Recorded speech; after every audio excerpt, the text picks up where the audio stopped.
Ngayon guys, may share ko po sa inyo guys. Meron akong in-order sa Lazada guys na bagong busina guys para sa aking tricycle. Palitan ko na yung luma guys. Saka nakapag-search ako, naghanap ko na mag-iba naman ang tunog ng busina sa aking tricycle guys. So kaya nag-search ko sa Lazada. Ito ang nakita ko guys, ay busina to ng pangkotse guys. So isubok ko to sa aking tricycle. So hindi ko na patagalin guys, kita ko sa inyo.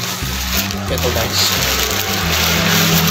so karating na to guys. So buksan natin guys, i-unboxing natin.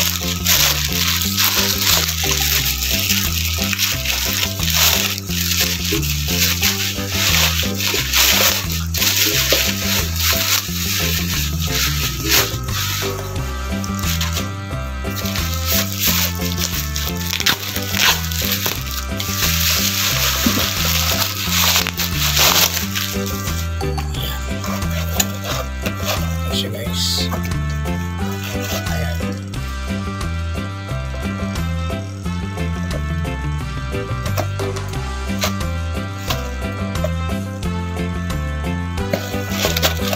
Kita nyo na guys, buksan natin.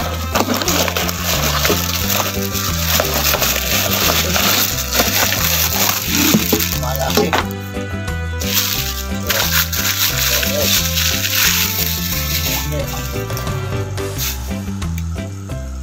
Talaga. Tapos meron na siyang bar. So ikabitan lang siya. Ano siya guys. So kinakailan na kung meron kang ganito guys, na klaseng busina na dalawa, kinakailangan mayroon kang double relay para gumana tong dalawang busina. Kasi ito guys ay high and low siya. So busina pang kotse guys.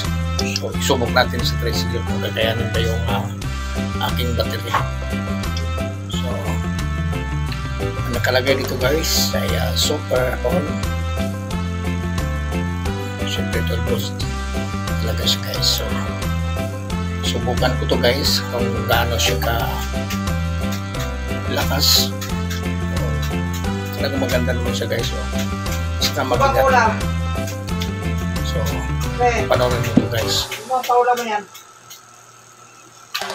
At saka mukhang matibay guys itong klaseng busina guys.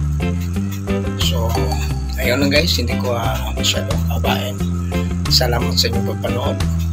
At kung gusto palitan yung busina sa tricycle nyo, pwede nyo palitan ng ganito guys, tulad sa in-order ko. So salamat po guys sa panood. God bless.